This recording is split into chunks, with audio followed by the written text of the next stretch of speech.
남편이 저를 기억하지 못합니다. 사고 후 깨어난 남편은 아내의 이름을 부르는데 몇 초가 걸렸습니다. 결혼식 사진을 보고도 처음 보는 것 같다고 말했습니다. 그리고 시어머니는 매일 새벽 3시 정체 모를 약을 다리고 있었습니다. 기억이란 건 결국 약으로 바꿀 수 있는 거야. 깊은 밤 들려온 시어머니의 독백을 들은 순간 하유는 깨달았습니다. 남편의 기억이 사라지는 것은 사고 후유증이 아니라 누군가의 계획이었다는 것을요. 그리고 그 계획의 끝에는 상상조차 할 수 없는 진실이 기다리고 있었습니다. 오늘 들려드릴 이야기는 사랑하는 사람이 조금씩 낯선 사람이 되어 간다면 어떤 기분일지에 관한 이야기입니다. 가장 가까운 사람이 가장 무서운 적이 될 수도 있다는 섬뜩한 진실에 대한 이야기이기도 합니다. 하지만 동시에 어둠 속에서도 포기하지 않고 진실을 찾아 나선 한 여성의 용기에 관한 이야기이기도 하죠. 지금부터 들려드릴 겨울의 집 이야기 끝까지 함께 해주세요. 하유는 차창 밖으로 펼쳐진 겨울 풍경을 바라보았습니다.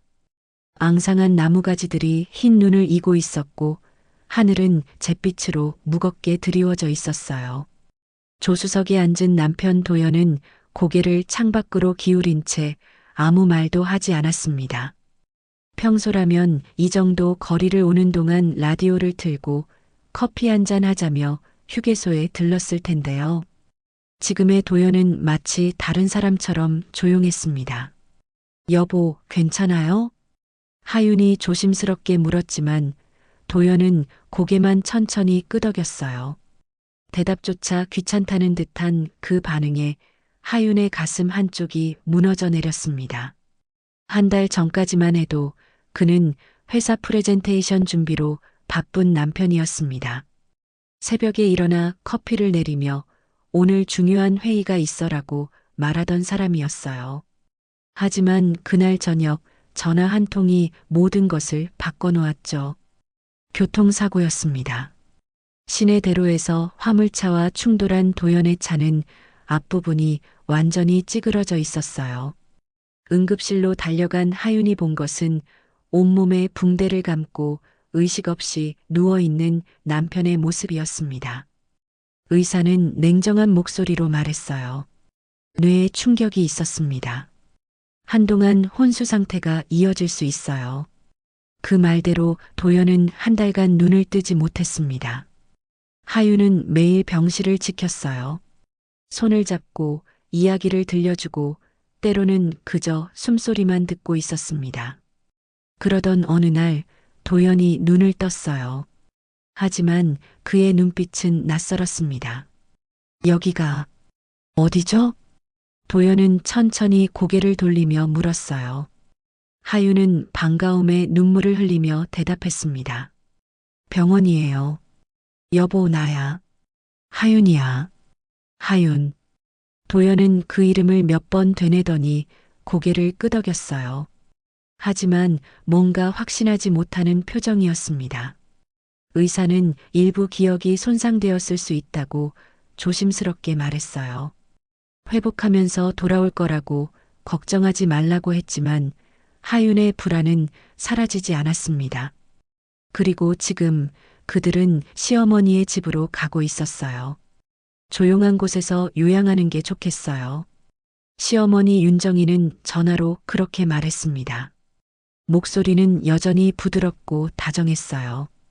도연이 퇴원한다는 소식을 듣자마자 전화를 걸어온 정희는 시골집이 비어 있으니 얼마든지 머물러라고 제안했습니다. 하유는 처음에 망설였어요. 결혼 10년 동안 시어머니와 그리 가깝게 지내지 못했거든요. 정희는 늘 친절했지만 어딘가 거리를 두는 느낌이었습니다. 하지만 도연의 상태가 좋지 않았어요. 아파트에서 계단을 오르내리는 것도 힘들어했고 병원비도 만만치 않았습니다. 무엇보다 도연 스스로 어머니 집에 가고 싶다고 말했어요. 그 말을 들었을 때 하유는 이상한 기분이 들었습니다. 평소 도연은 시골집에 자주 내려가는 편이 아니었거든요. 오히려 명절에도 서울이 편하다며 짧게만 들르곤 했는데 말이에요. 차가 좁은 시골길로 접어들었습니다. 포장도 제대로 안 된 길에는 눈이 수북이 쌓여 있었어요. 하윤은 핸들을 꽉 잡고 천천히 운전했습니다. 한참을 달려 마침내 저택이 보였어요. 까만색 기와 지붕에 흰 벽돌로 지은 2층 집이었습니다. 주변에 다른 집은 보이지 않았어요. 대문 앞에 서자 문이 저절로 열렸고 현관에 정희가 서 있었습니다. 어서 와요. 추웠죠? 정희는 환한 미소를 지으며 두 사람을 맞이했어요. 68살이라는 나이가 믿기지 않을 만큼 정희는 고든 자세로 서 있었습니다. 회색 머리를 단정하게 뒤로 넘긴 그녀는 검은색 한복을 입고 있었어요. 어머니, 오랜만이에요. 하윤이 인사를 하자 정희는 부드럽게 고개를 끄덕였습니다. 하지만 그녀의 시선은 금방 도연에게로 향했어요. 도연아, 괜찮니? 네, 어머니. 도연은 어색하게 대답했습니다. 정희는 아들의 팔을 잡으며 천천히 안으로 안내했어요. 하윤은 뒤따라 들어가며 짐을 들고 있었습니다. 아무도 하윤의 짐을 들어주지 않았어요. 집 안으로 들어서자 묵직한 냄새가 코를 찔렀습니다.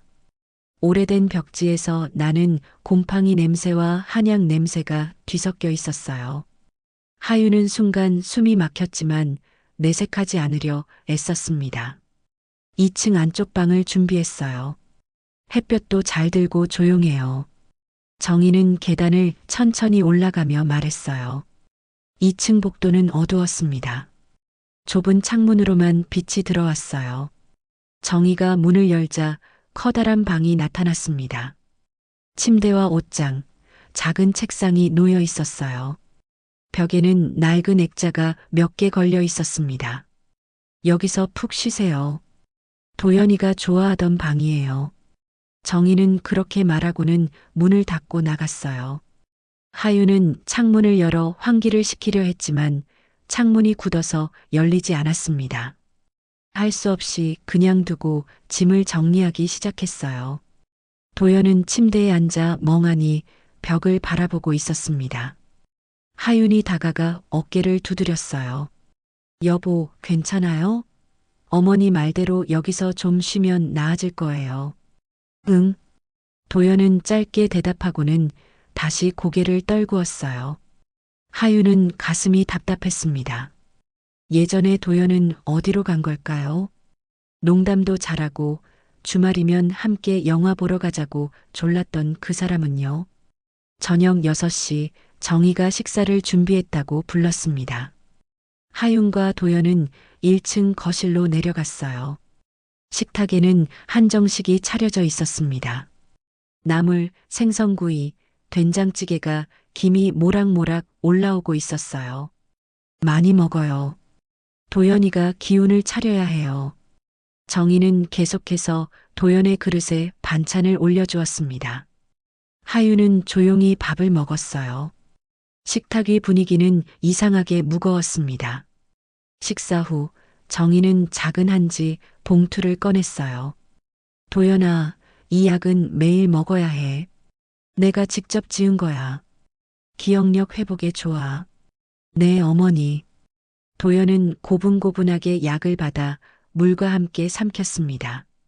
하윤은 그 모습을 지켜보며 묘한 느낌을 받았어요. 언제부터 도연이 저렇게 순종적이었던가요? 예전 같았으면 병원 약만 먹을게요라고 말했을 텐데요. 하윤 씨도 드세요. 몸조리가 필요해 보여요. 정희가 하윤에게도 봉투를 내밀었습니다. 하윤은 당황했어요. 저는 괜찮아요, 어머니. 아니에요. 남편 간병하느라 많이 지쳤을 거예요. 약은 내가 직접 챙기겠어요. 정희는 부드럽지만 단호하게 말했어요.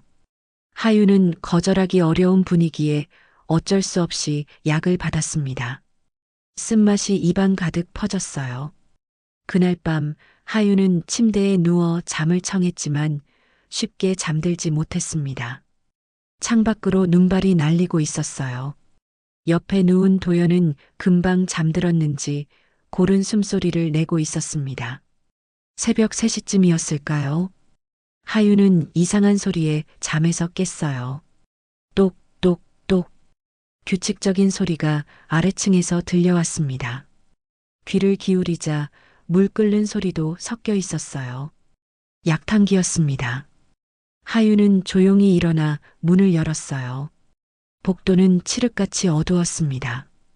계단을 내려가자 1층 부엌에서 희미한 불빛이 새어나오고 있었어요. 하윤은 살금살금 다가갔습니다. 부엌 문틈으로 안을 들여다보았어요. 정희가 약탕기 앞에 앉아 있었습니다. 그녀는 작은 약재들을 하나씩 집어 냄비에 넣고 있었어요. 표정이 평소와 달랐습니다. 차갑고 진지했어요. 하윤은 심장이 빠르게 뛰는 것을 느꼈습니다. 무언가 잘못되었다는 느낌이 온몸을 휘감았어요. 정희가 고개를 들 것 같아 하윤은 황급히 계단을 올라가 방으로 돌아왔습니다. 침대에 누워서도 잠이 오지 않았어요. 새벽 내내 약탕기 끓는 소리가 들렸습니다. 하윤은 눈을 감고 생각했어요. 병원에서도 약을 받았는데 왜 정희는 따로 약을 지어주는 걸까요? 그것도 새벽에요. 다음 날 아침 하윤은 피곤한 얼굴로 식탁에 앉았습니다. 정희는 여전히 환한 미소를 지으며 아침상을 차렸어요. 잘 주무셨어요? 네. 어머니. 하윤은 거짓말을 했습니다. 정희는 또다시 작은 한지 봉투를 내밀었어요. 약 먹을 시간이에요. 도연은 주저없이 약을 삼켰습니다. 하윤도 어쩔 수 없이 약을 입에 넣었어요. 하지만 이번에는 물과 함께 삼키는 척하고 혀 밑에 숨겼습니다. 화장실에 가서 뱉어냈어요. 일주일이 지났습니다. 하윤은 매일 밤 새벽 3시에 약탕기 소리를 들었어요. 정희는 빠짐없이 약을 내밀었고 도연은 순종적으로 먹었습니다. 그런데 이상한 일이 일어났어요. 도연이 점점 더 이상해지고 있었습니다. 어느 날 하윤이 결혼 앨범을 꺼내 보여주자 도연은 고개를 갸우뚱했어요. 이게 우리 결혼식이에요? 그럼요. 여보, 기억 안 나요? 잘 모르겠어. 처음 보는 것 같은데. 하윤의 손이 떨렸습니다. 결혼식을 잇다니요. 그날은 비가 와서 야외 촬영을 못했던 게 아쉬웠지만 그래도 행복했던 날이었는데요. 또 다른 날 하윤이 평소 도연이 좋아하던 시계를 보여주자 도연은 이게 뭐야라고 물었습니다. 그 시계는 하윤이 결혼 기념일에 선물했던 거였어요. 도연이 매일 차고 다니던 물건이었습니다. 하윤은 공포를 느꼈어요. 이건 단순히 사고 후유증이 아니었습니다. 도연은 점점 더 많은 것을 잊어가고 있었어요. 그것도 하윤과 관련된 것들만요. 밤마다 하윤은 일지를 쓰기 시작했습니다. 작은 노트에 날짜와 도연의 상태, 정희의 행동을 기록했어요. 도연 결혼식 기억 못함, 새벽 3시 약탕기 소리, 정희, 약은 내가 직접 챙기겠다고 반복. 어느 날 밤 하윤은 노트를 덮고 창밖을 바라보았습니다. 눈이 또 내리고 있었어요. 저택은 흰 눈에 둘러싸여 마치 세상과 단절된 듯 했습니다. 하윤은 혼잣말처럼 속삭였어요. 여기서 나가야 해. 뭔가 잘못되고 있어. 하지만 어떡해요. 도연은 어머니를 믿고 있었고 하윤에게는 아무런 증거도 없었습니다. 그저 불안한 예감뿐이었어요. 하윤은 이불을 뒤집어 쓰고 눈을 감았습니다. 내일은 친구 소라에게 연락해봐야겠다고 생각했어요. 소라는 약사였습니다. 그녀라면 이 약이 정말 회복에 도움이 되는지 알 수 있을 거예요. 새벽이 되자 또다시 약탕기 소리가 들렸습니다. 똑똑똑. 하윤은 이불 속에서 그 소리를 들으며 주먹을 꽉 쥐었어요. 길고 추운 겨울이 시작되고 있었습니다. 다음 날 아침 하윤은 정희가 텃밭일을 보러 나간 틈을 타방에서 나왔습니다. 손에는 어제 정희가 건넨 약 봉투가 들려 있었어요. 하윤은 화장실에 가서 뱉어냈던 약을 휴지에 싸서 가방 깊숙이 숨겨두었습니다. 이제 소라에게 보여줄 차례였어요. 하윤은 도연에게 시내에 잠깐 다녀오겠다고 말했습니다. 도연은 침대에 누운 채 고개만 끄덕였어요. 요즘 도연은 하루 종일 방에만 있었습니다. 책을 읽거나 텔레비전을 보는 것도 아니었어요. 그저 천장을 멍하니 바라보거나 창밖을 응시할 뿐이었습니다. 차를 몰고 시내로 나가는 길 하윤은 가슴이 두근거렸어요. 소라는 대학 동기였습니다. 결혼 후에도 자주 연락하며 지낸 몇 안 되는 친구였어요. 소라는 시내 중심가에서 약국을 운영하고 있었습니다. 약국 문을 열고 들어서자 익숙한 소독약 냄새가 났어요. 소라가 카운터 뒤에서 고개를 들었습니다. 하윤아, 어쩐 일이야? 언니, 급한 일이 있어서 왔어요. 하윤은 주변을 둘러본 뒤 가방에서 약 봉투를 꺼냈습니다. 소라는 손님이 없는 걸 확인하고 약봉지를 받았어요. 봉지를 열어 약재들을 하나씩 꺼내 살펴보기 시작했습니다. 이거 어디서 난 약이야? 시어머니가 남편한테 먹이는 거예요. 매일 아침 저녁으로 챙겨주시는데 뭔가 이상해서요. 소라는 눈썹을 찌푸리며 약재를 유심히 들여다보았어요. 작은 확대경을 꺼내 세밀하게 관찰했습니다. 시간이 흘렀어요. 하윤은 초조하게 기다렸습니다. 마침내 소라가 고개를 들었습니다. 표정이 심각했어요. 하윤아, 이거 왜요? 뭐가 문제예요? 이 안에 일반적인 한약재만 있는 게 아니야. 진정제 성분이 섞여 있어. 그것도 꽤 강한 거. 하윤의 얼굴이 하얗게 질렸습니다. 소라는 말을 이었어요. 그리고 이건 더 심각한데 기억에 영향을 주는 성분도 있어. 정확히 말하면 기억 형성을 억제하는 물질이야. 이걸 계속 먹으면 어떻게 돼요? 하윤의 목소리가 떨렸습니다. 소라는 한숨을 쉬며 대답했어요. 새로운 기억이 제대로 만들어지지 않아. 단기 기억이 장기 기억으로 전환되는 걸 막는 거지. 그러니까 매일매일이 희미해지는 거야. 그럼 남편이 저를 잊어가는 게 이 약 때문일 가능성이 높아. 하윤아, 이건 치료용이 아니야. 누군가 의도적으로 기억을 막으려는 거야. 하윤은 다리에 힘이 풀렸습니다. 옆에 있던 의자에 주저앉았어요. 머릿속이 복잡했습니다. 정희가 왜 이런 짓을 하는 걸까요? 도대체 무슨 이유로요? 소라가 하윤의 손을 꽉 잡았어요. 병원 가봐야 해. 정밀 검사 받아야 해. 아니요. 그럴 수 없어요. 하윤은 고개를 저었습니다. 병원에 가면 정희가 알게 될 거예요. 그러면 상황이 더 나빠질 것 같았습니다. 그럼 적어도 이 약은 먹이지 마. 당장 끊어야 해. 알겠어요, 언니. 고마워요. 하윤은 약봉지를 다시 가방에 넣었습니다.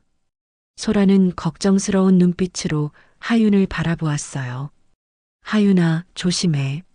뭔가 이상하면 바로 연락해. 네, 언니. 집으로 돌아오는 길 하윤의 손은 핸들을 쥔 채 떨리고 있었습니다. 모든 게 확실해졌어요. 정희는 의도적으로 도연의 기억을 지우고 있었습니다. 하지만 왜일까요? 아들을 왜 그렇게 만드는 거죠? 저택에 도착했을 때 정희가 현관에 서 있었어요. 하윤은 가슴이 철렁했습니다. 어디 갔다 왔어요? 정희의 목소리는 여전히 부드러웠지만 뭔가 날카로운 느낌이 있었어요. 잠깐 바람 쐬러요. 그래요. 도연이가 찾던데요. 하윤은 서둘러 2층으로 올라갔습니다. 도연은 침대에 앉아 있었어요. 하윤이 다가가자 도연이 물었습니다. 어디 갔다 왔어? 응, 바람 좀 쐬고 왔어. 하윤은 도연 옆에 앉았습니다. 그리고 조심스럽게 말을 꺼냈어요. 여보, 말이 있어요. 응? 그 약. 어머니가 주시는 약 말이에요. 그거 좀 이상해요. 도연의 표정이 굳었습니다. 하윤은 소라에게 들은 이야기를 천천히 설명했어요. 약 속에 진정제와 기억 억제 성분이 있다는 것, 그게 치료용이 아니라는 것을요. 도연은 점점 창백해졌습니다. 하지만 그의 반응은 하윤이 예상한 것과 달랐어요. 그럴 리 없어. 여보, 약사 친구가 직접 확인했어요. 아니야. 엄마가 그럴 리 없어. 도연의 목소리가 높아졌습니다. 하윤은 당황했어요. 하지만 여보, 당신 상태를 봐요. 점점 더 많은 걸 잊어가잖아요. 그건 사고 때문이야. 시간이 지나면 나아질 거야. 아니에요. 이 약 때문이라고요. 하윤이 간절하게 말했지만 도연은 고개를 저었습니다. 그의 눈에는 두려움이 가득했어요. 엄마는 날 사랑해. 그런 짓 할 리가 없어. 도연의 목소리는 떨리고 있었습니다. 마치 스스로를 설득하려는 것처럼 들렸어요. 하윤은 가슴이 아팠습니다. 도연은 진실을 받아들일 준비가 되어 있지 않았어요. 그날 저녁 식사 시간 분위기는 냉랭했습니다. 정희는 평소와 다름없이 음식을 내왔지만 하윤은 입맛이 없었어요. 식사 후 정희가 또다시 약 봉투를 꺼냈습니다. 도연아, 약 먹을 시간이야.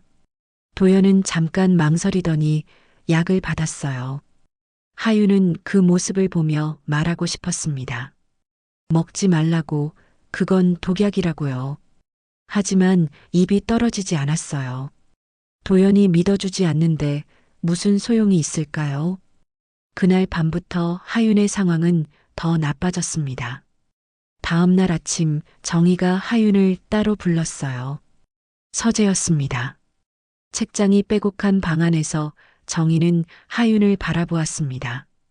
하윤 씨, 요즘 많이 힘들어 보여요. 아니에요, 괜찮아요. 거짓말 마세요. 얼굴에 다 써 있어요. 밤에도 잘 못 주무시죠? 하윤은 대답하지 못했습니다. 정희는 책상 서랍에서 서류 한 장을 꺼냈어요. 이게 뭔지 아세요? 그게 뭔데요? 병원 진단서예요. 하윤 씨 이름으로 된 거죠. 하윤의 심장이 쿵 하고 내려앉았습니다. 정희는 서류를 펼쳐 보였어요. 거기에는 불안장애, 망상 증세라는 글자가 적혀 있었습니다. 이게 무슨... 제가 아는 의사 선생님께 부탁했어요. 하윤 씨가 요즘 이상한 말을 많이 하시니까요. 남편 약이 이상하다느니, 제가 뭔가 숨기고 있다느니. 정희의 목소리는 여전히 차분했지만 눈빛은 차가웠어요. 하윤은 온몸이 얼어붙는 느낌이었습니다. 이건 거짓말이에요. 저는 멀쩡해요. 그렇게 생각하시는군요. 하지만 다른 사람들은 어떻게 생각할까요? 도연이는요? 정희는 진단서를 다시 서랍에 넣었어요. 그리고 덧붙였습니다. 걱정 마세요. 이건 보험용이에요. 혹시 하윤 씨가 이상한 소리를 계속하면 그때 쓰려고요. 조용히만 지내신다면 아무 일도 없을 거예요. 하윤은 할 말을 잃었습니다. 정희는 모든 걸 알고 있었어요. 소라에게 약을 보여준 것도, 도연에게 말한 것도요. 그리고 이미 대비책을 마련해 두었습니다. 제 말 이해하셨죠? 네. 하윤은 겨우 대답했습니다. 정희는 만족스러운 표정으로 고개를 끄덕였어요. 좋아요. 이제 가보세요. 도연이가 기다릴 거예요. 하윤은 비틀거리며 서재를 나왔습니다. 복도를 걸어가는 동안 눈물이 흘러내렸어요. 함정이었습니다. 정희는 처음부터 모든 걸 계획하고 있었던 거예요. 하윤이 무언가 알아채도 막을 방법을 준비해 둔 겁니다. 방으로 돌아왔을 때 도연은 자고 있었습니다. 하윤은 조용히 침대 옆에 앉았어요. 남편의 얼굴을 바라보며 생각했습니다. 이제 어떻게 해야 할까요? 아무도 믿어주지 않았어요. 도연도 세상도요. 그날 밤 하윤은 일지에 적었습니다. 정의가 나를 정신병자로 만들려 한다. 진단서까지 조작했다. 이제 나는 완전히 고립됐다. 일주일이 더 지났습니다. 하윤은 정의의 눈치를 보며 조용히 지냈어요. 약 이야기는 꺼내지 않았고 도연에게도 더 이상 말하지 않았습니다. 하지만 마음속으로는 계속 관찰했어요. 정의의 행동 하나하나를, 도연의 변화를요. 도연은 점점 더 기억을 잃어갔습니다. 어느 날은 하윤의 이름을 부르는데 몇 초가 걸렸어요. 또 어느 날은 우리 결혼한 지 얼마나 됐지? 라고 물었습니다. 10년이라고 대답했을 때 도연은 그렇게 오래됐나 하며 놀라워했어요. 하윤은 매일 밤 울었습니다. 이불을 뒤집어 쓰고 소리나지 않게 울었어요. 사랑하는 사람이 자신을 잊어가는 걸 보는 것은 너무나 고통스러웠습니다. 그리고 그걸 막을 수 없다는 사실이 더 괴로웠어요. 가족 안에서 하윤은 완전히 고립되었습니다. 도연은 어머니 편이었고 정의는 모든 걸 통제하고 있었어요. 하윤은 점점 현실감을 잃어갔습니다. 이게 진짜 일어나고 있는 일인지 아니면 자신이 정말 미쳐가는 건지 헷갈렸어요. 어느 날 밤 하윤은 거울을 보았습니다. 거울 속의 자신은 낯설었어요. 눈 밑에는 다크서클이 짙게 드리워져 있었고 얼굴은 창백했습니다. 3주 만에 살도 많이 빠졌어요. 하윤은 거울 속 자신에게 속삭였습니다. 이대로는 안 돼. 뭔가 해야 해. 하지만 무엇을 어떻게 해야 할까요? 하윤에게는 아무런 힘도 증거도 없었습니다. 정의는 완벽하게 모든 걸 통제하고 있었어요. 그날 밤도 새벽 3시에 약탕기 소리가 들렸습니다. 하윤은 침대에 누운 채 그 소리를 들었어요. 똑똑똑. 규칙적이고 냉정한 소리였습니다. 마치 시계 초침처럼 정확했어요. 하윤은 눈을 감았습니다. 길고 어두운 터널 속에 갇힌 기분이었어요. 출구는 보이지 않았습니다. 하지만 포기할 수는 없었어요. 아직은요. 3주째가 되던 어느 오후 기회가 찾아왔습니다. 정의가 시내 병원에 간다며 외출했어요. 도연은 약을 먹고 깊은 잠에 빠져 있었습니다. 요즘 도연은 하루에 16시간 이상 잠을 잤어요. 약의 진정 효과가 점점 강해지는 것 같았습니다. 하윤은 이때를 놓칠 수 없었어요. 조용히 방문을 나와 복도를 걸었습니다. 심장이 빠르게 뛰었어요. 만약 정의가 일찍 돌아오면 어떻게 하죠? 하지만 망설일 시간이 없었습니다. 1층 서재 앞에 섰습니다. 문손잡이를 천천히 돌렸어요. 다행히 잠겨 있지 않았습니다. 문이 삐걱 소리를 내며 열렸어요. 하윤은 재빨리 안으로 들어가 문을 닫았습니다. 서재는 생각보다 넓었어요. 한쪽 벽면 전체가 책장이었고 반대편에는 큰 책상이 놓여 있었습니다. 책상 위에는 서류들이 가지런히 쌓여 있었어요. 하윤은 서류를 하나씩 살펴보기 시작했습니다. 대부분 오래된 편지나 영수증이었어요. 별 내용이 없었습니다. 하윤은 책상 서랍을 열었어요. 첫 번째 서랍에는 펜과 메모지만 있었습니다. 두 번째 서랍도 마찬가지였어요. 세 번째 서랍을 열었을 때 하윤의 손이 멈췄습니다. 서랍 깊숙한 곳에 낡은 봉투가 있었어요. 봉투 겉면에는 중요라고 붉은 글씨로 적혀 있었습니다. 하윤은 떨리는 손으로 봉투를 꺼냈어요. 봉투 안에는 여러 장의 서류가 들어 있었습니다. 하윤은 서류를 펼쳤어요. 첫 장을 보는 순간 숨이 멎는 것 같았습니다. 혼인 무효 신청서였습니다. 신청인은 박도연, 피신청인은 정하윤. 날짜는 2025년 9월 15일. 도연이 사고를 당한 날 바로 전날이었어요.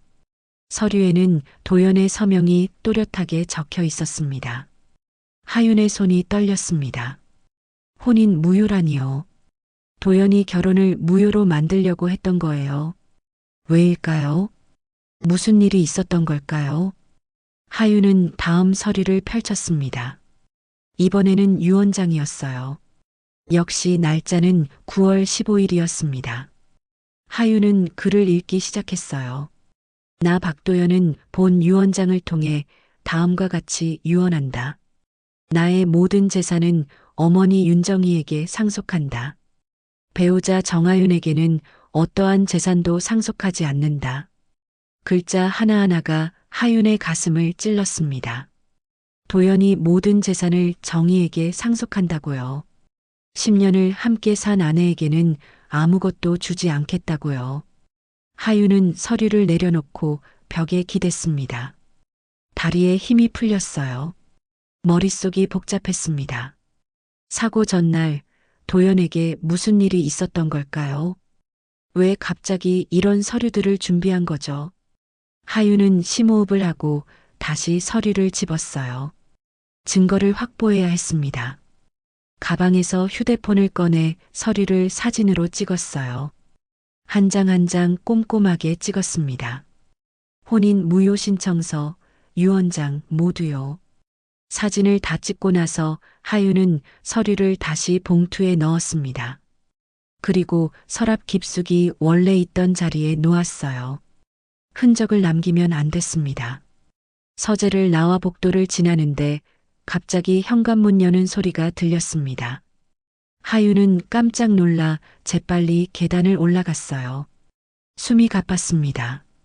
2층에 올라와 방문을 열고 들어가자마자 침대에 털썩 앉았어요. 심장이 미친 듯이 뛰었습니다. 정희가 벌써 돌아온 거예요. 만약 서재에 있을 때 들어왔다면 어떻게 됐을까요? 하윤은 생각만 해도 아찔했습니다. 도연은 여전히 자고 있었어요. 하윤은 남편의 얼굴을 바라보았습니다. 평온해 보이는 얼굴이었어요. 하지만 그 평온함 뒤에 어떤 비밀이 숨어 있는 걸까요? 저녁이 되었습니다. 식탁에 앉아 저녁을 먹는 동안 하윤은 정희를 계속 관찰했어요. 정희는 평소와 다름없었습니다. 웃으며 음식을 권하고 도연을 챙겼어요. 하지만 하윤의 눈에는 이제 다르게 보였습니다. 저 미소 뒤에 무엇이 숨어 있을까요? 식사 후 하윤은 도연을 부축해 방으로 올라갔습니다. 도연은 비틀거렸어요. 약 때문에 균형 감각도 떨어진 것 같았습니다. 침대에 눕히고 나서 하윤은 조심스럽게 물었어요. 여보, 물어볼 게 있어요. 응. 도연은 눈을 반쯤 감은 채 대답했습니다. 사고 나기 전에 우리 사이에 무슨 일 있었어요? 도연의 눈이 살짝 커졌어요. 하윤은 계속 물었습니다. 뭔가 기억나는 거 있어요? 아주 작은 것이라도요. 도연은 한참 동안 천장을 바라보았습니다. 무언가 기억을 더듬는 것 같았어요. 그리고 천천히 입을 열었습니다. 싸웠어. 뭐라고요? 사고 나기 전에 누군가랑 심하게 싸웠어. 여자였던 것 같은데. 하윤의 가슴이 철렁했습니다. 도연은 계속 말했어요. 목소리가 날카로웠어.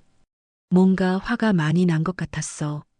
그런데 얼굴이 기억나지 않아. 무슨 내용으로 싸웠어요? 그건 모르겠어. 그냥 화난 목소리만 기억나. 도연은 고개를 저었습니다. 더 이상 기억나지 않는다는 표정이었어요. 하윤은 입술을 깨물었습니다. 그 여자가 자신일까요? 사고 전날 하윤과 도연이 싸웠던 걸까요? 하윤은 아무리 생각해도 기억이 나지 않았습니다. 그날은 평범한 날이었어요. 도연은 회사에 갔고 하윤은 집에서 설거지를 하고 빨래를 했어요.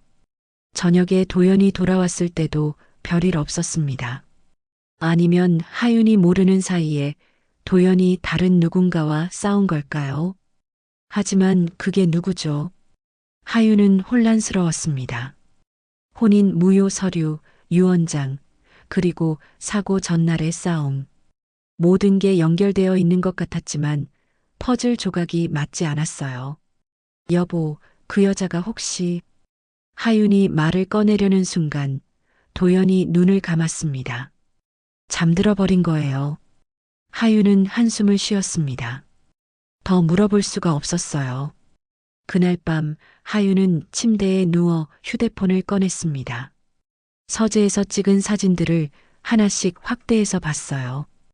혼인 무효 신청서의 도연 서명, 유언장의 내용, 모든 게 명확했습니다. 도연은 사고 전날 하윤과의 결혼을 끝내고 재산을 모두 어머니에게 넘기려 했던 거예요. 그 다음날 사고가 났고요. 우연일까요? 하윤은 고개를 저었습니다. 너무 우연히 겹쳤어요. 하윤은 새로운 가능성을 생각하기 시작했습니다. 혹시 정희가 사고를 계획한 걸까요? 도연이 유언장을 쓰게 만들고 그 다음 사고를 일으킨 거예요.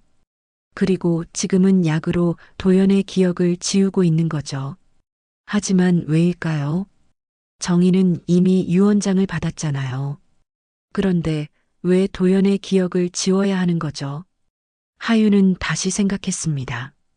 아, 혹시 도연이 기억을 되찾으면 유언장을 바꿀 수도 있으니까요. 사고 전에 무슨 일이 있었는지 떠올리면 어머니를 의심할 수도 있으니까요. 그래서 정희는 계속 약을 먹이고 있는 거예요. 도연이 영원히 기억하지 못하도록요. 하윤은 온몸에 소름이 돋았습니다. 정희는 생각보다 훨씬 더 치밀하고 무서운 사람이었어요. 자기 아들의 기억까지 조작하다니요. 하윤은 휴대폰 사진을 클라우드에 백업했습니다. 증거를 안전하게 보관해야 했어요. 그리고 일지 노트를 꺼내 오늘 있었던 일을 적었습니다. 서재에서 혼인 무효 신청서와 유언장 발견. 날짜는 사고 전날인 9월 15일. 도연이 사고 전 누군가와 싸웠던 기억을 떠올림.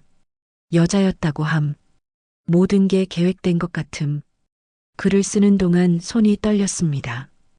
하윤은 펜을 놓고 창밖을 바라보았어요. 밤하늘에는 별이 하나도 보이지 않았습니다. 구름이 두껍게 깔려 있었어요. 문득 하윤은 외로움을 느꼈습니다. 이 집에서 혼자 싸우고 있다는 생각이 들었어요. 도연은 기억을 잃었고 소라는 멀리 있고 정희는 저기였습니다. 하윤에게는 아무도 없었어요. 하윤은 눈물을 닦았습니다. 울 시간이 없었어요. 지금은 증거를 더 찾아야 했습니다. 혼인 무효 서류와 유언장만으로는 부족했어요. 사고가 정말로 계획된 것인지 확인해야 했습니다. 새벽이 되자 또다시 약탕기 소리가 들렸습니다. 하윤은 이불 속에서 그 소리를 들으며 결심했어요. 내일은 정희를 더 주의 깊게 관찰하겠다고요. 틈새를 찾아야 했습니다. 하윤은 조용히 중얼거렸습니다. 반드시 진실을 밝힐 거야. 반드시. 작은 목소리였지만 그 안에는 단단한 의지가 담겨 있었어요. 하윤은 더 이상 무력한 희생자가 아니었습니다. 이제는 진실을 찾는 사람이었어요. 창밖으로 눈이 다시 내리기 시작했습니다. 하얀 눈송이들이 어둠 속에서 춤을 추고 있었어요. 하윤은 그 모습을 바라보며 생각했습니다. 겨울은 아직 끝나지 않았지만 언젠가는 봄이 올 거라고요. 다음 날 오전 하윤은 다시 소라의 약국을 찾았습니다. 이번에는 정희에게 아무 말도 하지 않고 나왔어요. 정희가 텃밭에서 일하는 동안 조용히 차를 몰고 나왔습니다.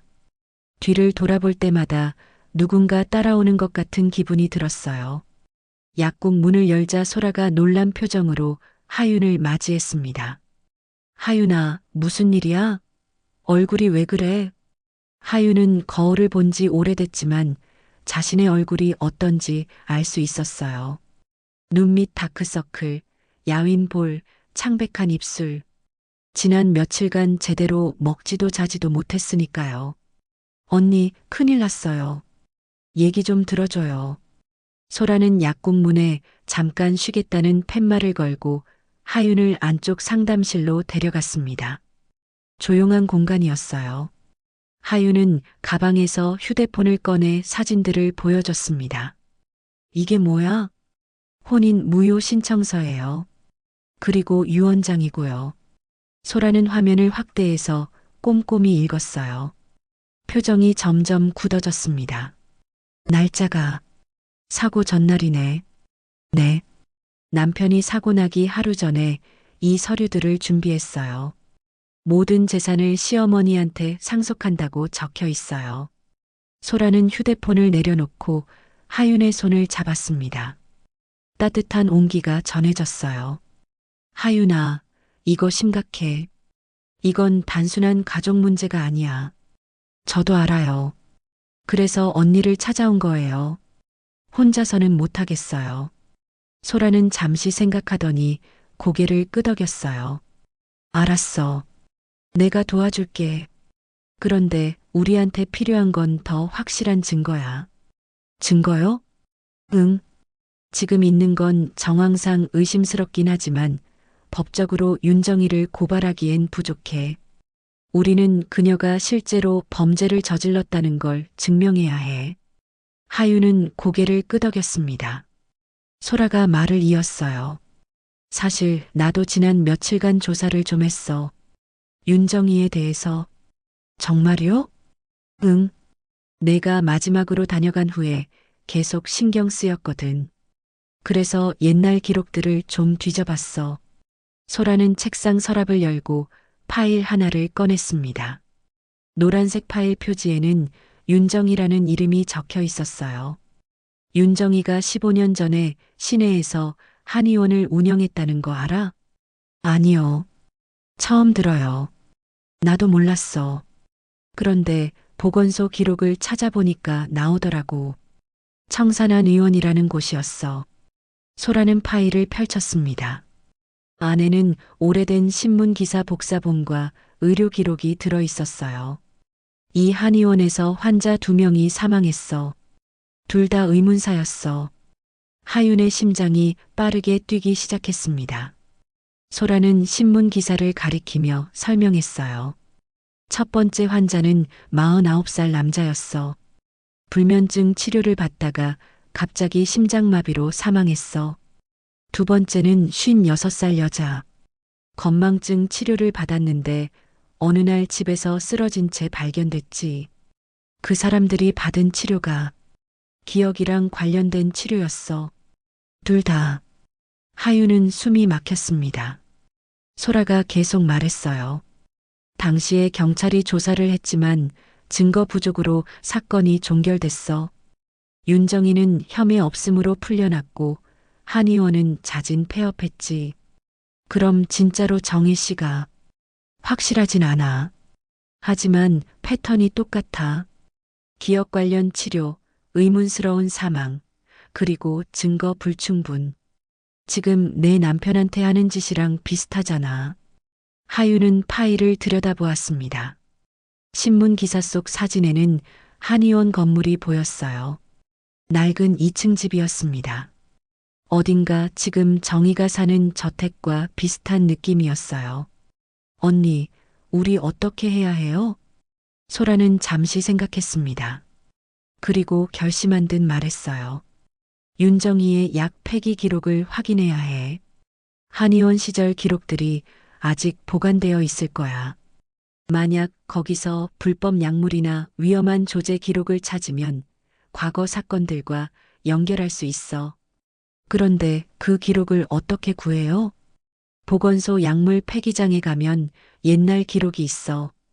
거기 폐쇄회로 텔레비전도 있고. 내가 보건소 담당자 알아. 도움 받을 수 있을 거야.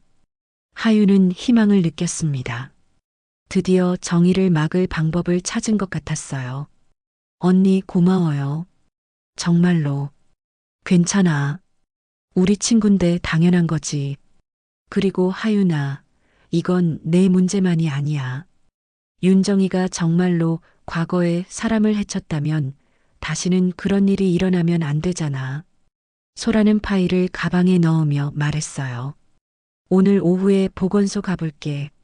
기록 확인하고 폐쇄회로 텔레비전 영상도 요청해 볼게. 저도 같이 갈게요. 아니야. 넌 집에 있어. 윤정이가 의심하면 안 돼.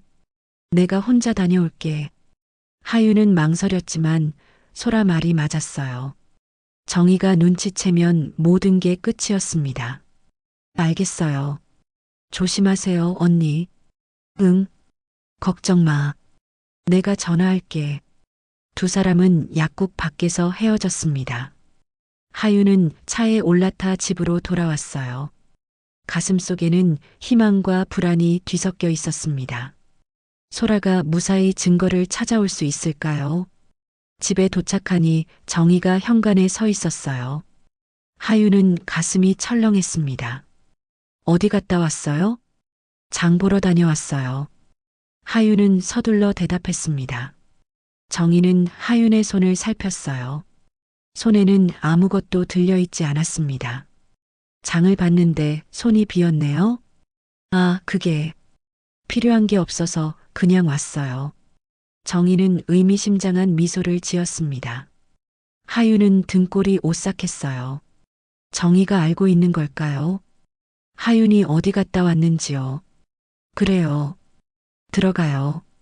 정희는 더 이상 묻지 않았습니다. 하윤은 안도하며 집 안으로 들어갔어요. 하지만 마음 한구석이 불안했습니다. 오후가 지나고 저녁이 되었습니다. 하윤은 계속 휴대폰을 확인했어요.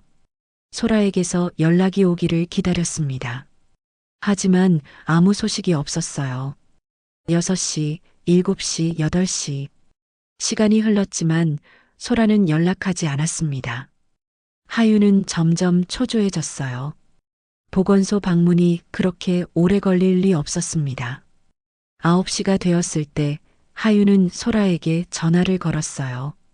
신호음이 울렸습니다. 한 번, 두 번, 세 번. 하지만 받지 않았어요. 결국 음성 사서함으로 넘어갔습니다. 하윤은 다시 걸었습니다. 이번에도 받지 않았어요. 문자 메시지를 보냈습니다. 언니 괜찮아요? 연락 주세요. 하지만 답장이 없었습니다. 10시가 되었습니다. 하윤은 침대에 앉아 휴대폰을 쥐고 있었어요. 손이 떨렸습니다. 무언가 잘못됐어요. 소라에게 무슨 일이 생긴 게 분명했습니다. 하윤은 소라의 약국 번호로 전화했습니다. 벨소리만 울릴 뿐 아무도 받지 않았어요. 집 전화로도 걸어봤지만 마찬가지였습니다. 공포가 밀려왔습니다. 정의가 알아챈 걸까요? 소라가 보건소에 간 걸 눈치챈 걸까요? 그래서 소라에게 무슨 짓을 한 걸까요? 하윤은 방안을 서성였습니다. 경찰에 신고해야 할까요? 하지만 뭐라고 말하죠? 친구가 연락이 안 된다고요. 몇 시간 만에 실종 신고를 할 수는 없었습니다. 자정이 지났습니다. 하윤은 창밖을 바라보았어요. 저택은 어둠에 잠겨 있었습니다. 1층에서는 불빛이 새어나왔어요. 정희의 방이었습니다. 하윤은 이불을 뒤집어 쓰고 누웠습니다. 눈을 감았지만 잠이 오지 않았어요. 머릿속에는 온갖 생각이 맴돌았습니다. 소라가 다친 건 아닐까? 납치당한 건 아닐까? 아니면 더 나쁜 일이 생긴 걸까? 새벽 2시 하윤은 여전히 깨어 있었습니다. 그때 휴대폰이 진동했어요. 하윤은 재빨리 전화를 확인했습니다. 소라였을까요? 하지만 문자 발신자는 알 수 없는 번호였습니다. 내용은 짧았어요. 더 이상 캐지 마세요. 다음은 당신 차례입니다. 하윤은 손에서 휴대폰을 떨어뜨릴 뻔했습니다. 온몸에 소름이 돋았어요. 이건 협박이었습니다. 명백한 협박이었어요. 그리고 이 문자가 의미하는 건 하나였습니다. 소라에게 정말로 무슨 일이 생긴 거예요? 정희가 소라를 막은 거였습니다. 하유는 이불 속에서 몸을 웅크렸습니다. 두려움이 온몸을 감쌌어요. 이제 소라마저 없어졌습니다. 하윤에게 남은 건 아무것도 없었어요. 하지만 동시에 분노가 치솟았습니다. 정의는 선을 넘었어요. 남의 인생을 망치는 것도 모자라 무고한 사람까지 해친 거였습니다. 하윤은 이불을 걷어차고 일어났습니다. 노트를 꺼내 펜을 들었어요. 떨리는 손으로 글을 적었습니다. 소라 언니, 오늘 밤 연락 끊김. 협박 문자 받음. 이제 혼자 남았음. 하지만 포기하지 않을 것임. 반드시 끝을 볼 것임. 글을 쓰는 동안 눈물이 흘렀습니다. 하지만 하유는 눈물을 닦고 고개를 들었어요. 창밖으로 동이 트기 시작했습니다. 긴 밤이 지나가고 있었어요. 하유는 조용히 중얼거렸습니다. 이제 나 혼자라도 끝을 보겠어. 반드시. 목소리는 떨렸지만 그 안에는 단단한 결심이 담겨 있었습니다. 하유는 더 이상 도망치지 않을 거예요. 정의와 맞서 싸울 거였습니다. 혼자서라도요. 아침이 밝았지만 하윤의 마음은 여전히 어두웠습니다. 소라에게서 연락이 오지 않았어요. 하윤은 경찰에 신고할까 고민했습니다.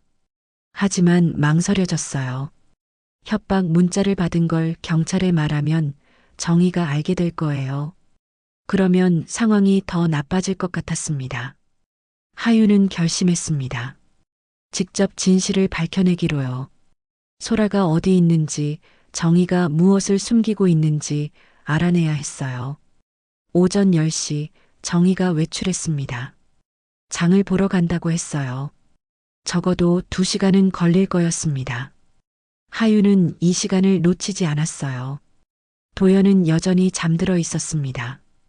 요즘 도연은 하루 종일 자는 날이 많았어요. 약의 양이 늘어난 것 같았습니다. 하유는 남편의 이마에 손을 얹었어요. 차가웠습니다. 미안해요, 여보. 조금만 기다려줘요. 하유는 속삭이고는 방을 나왔습니다. 복도를 지나 정희의 방 앞에 섰어요. 문손잡이를 잡았을 때 손이 떨렸습니다. 숨을 깊게 들이마시고 문을 열었어요. 정희의 방은 깔끔했습니다. 침대는 모서리 하나 흐트러짐 없이 정돈되어 있었어요.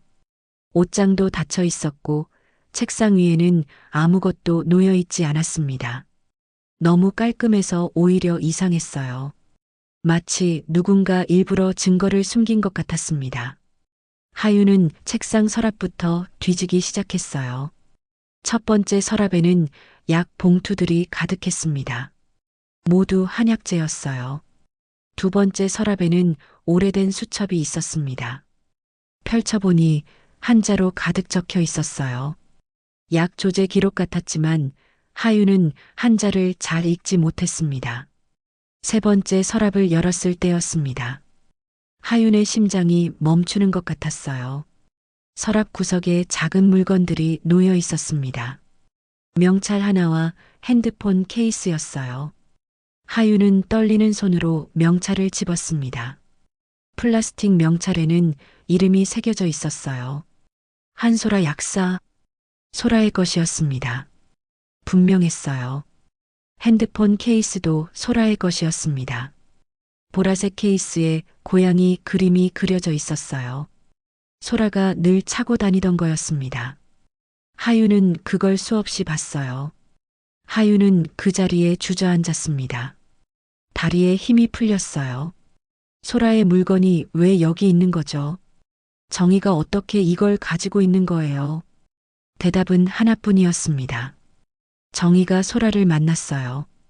그리고 이 물건들을 가져온 거였습니다.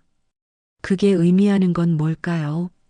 하유는 생각하고 싶지 않았지만 진실은 명백했어요. 하유는 명찰과 케이스를 사진으로 찍었습니다. 증거를 남겨야 했어요. 그리고 물건을 다시 서랍에 넣었습니다. 정희가 눈치채면 안 됐어요. 방을 나와 복도로 나왔을 때 현관문 열리는 소리가 들렸습니다. 하유는 깜짝 놀랐어요. 정희가 벌써 돌아온 거예요. 하유는 재빨리 2층으로 올라가 자기 방으로 들어갔습니다.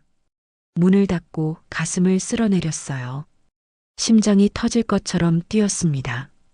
조금만 늦었어도 들킬 뻔했어요. 저녁 식사 시간이었습니다. 하유는 식탁에 앉아 정희를 바라보았어요. 정희는 평소처럼 웃으며 음식을 권했습니다. 하지만 하윤의 눈에는 이제 다르게 보였어요. 저 미소 뒤에 무엇이 숨어 있을까요?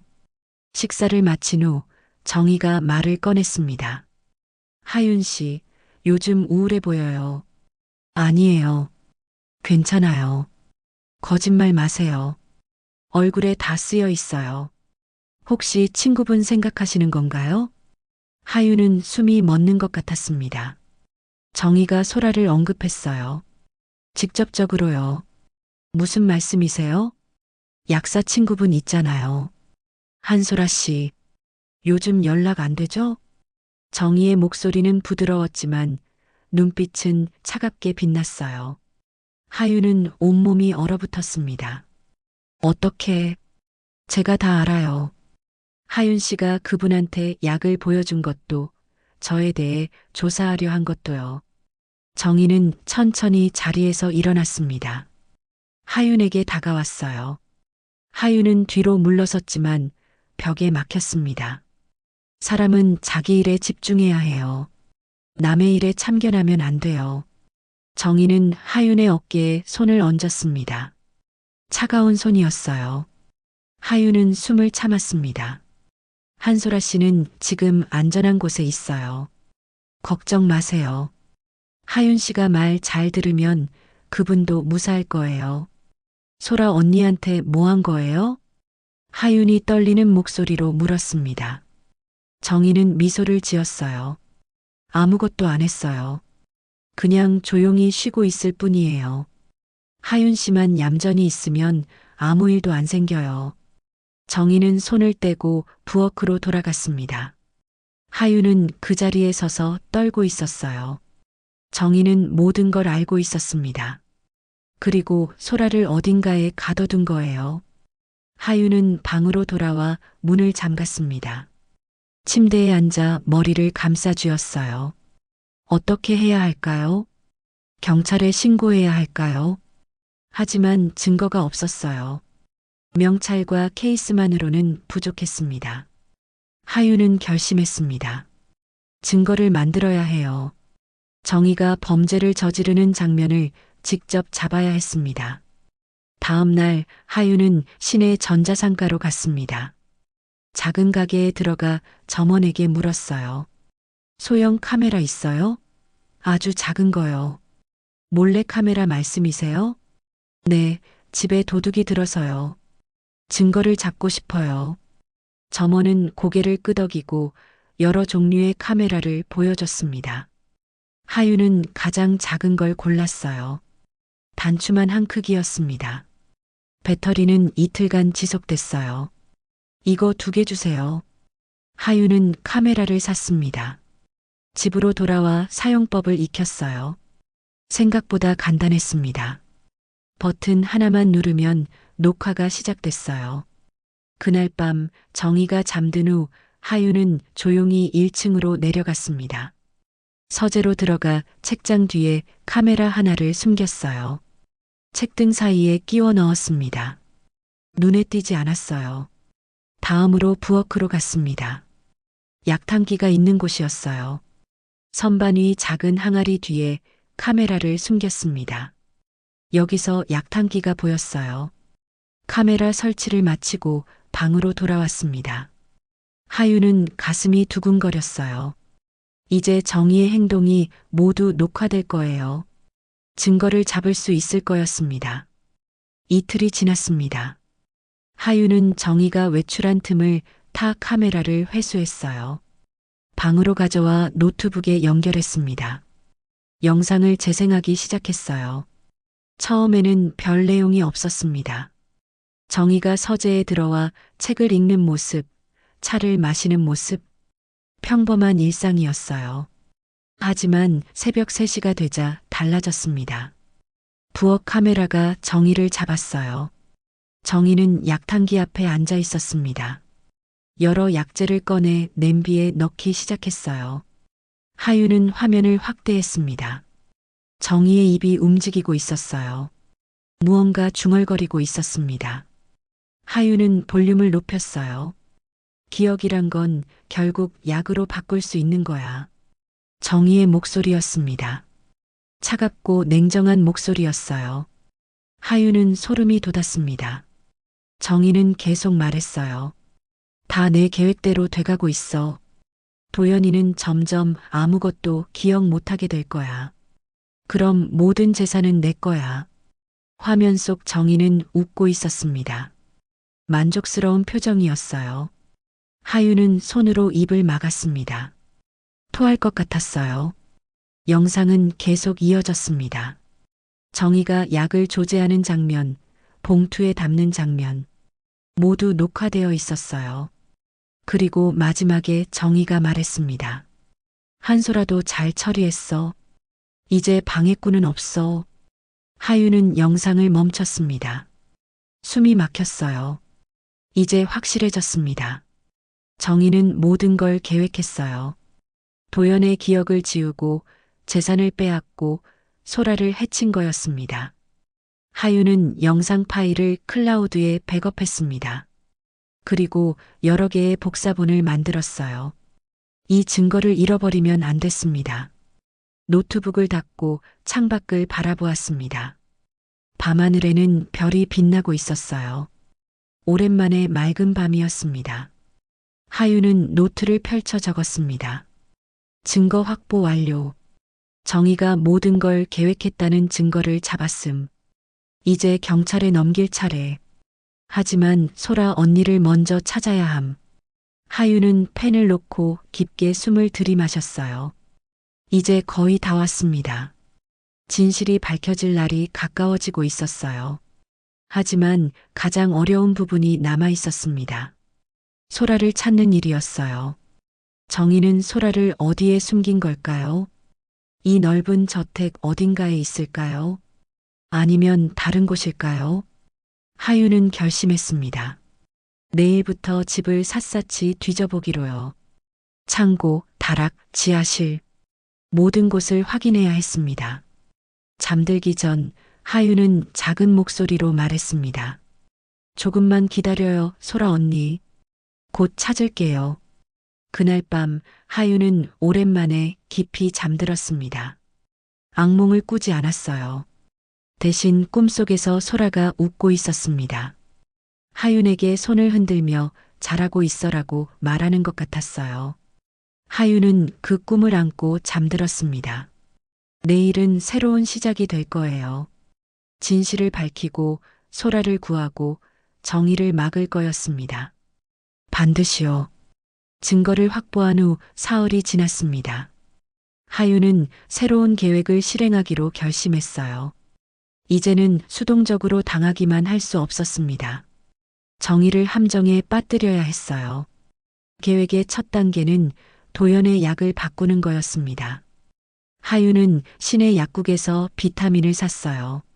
정의가 주는 한약과 비슷한 색깔의 알약이었습니다. 집으로 돌아와 한약 봉투를 모두 모았어요.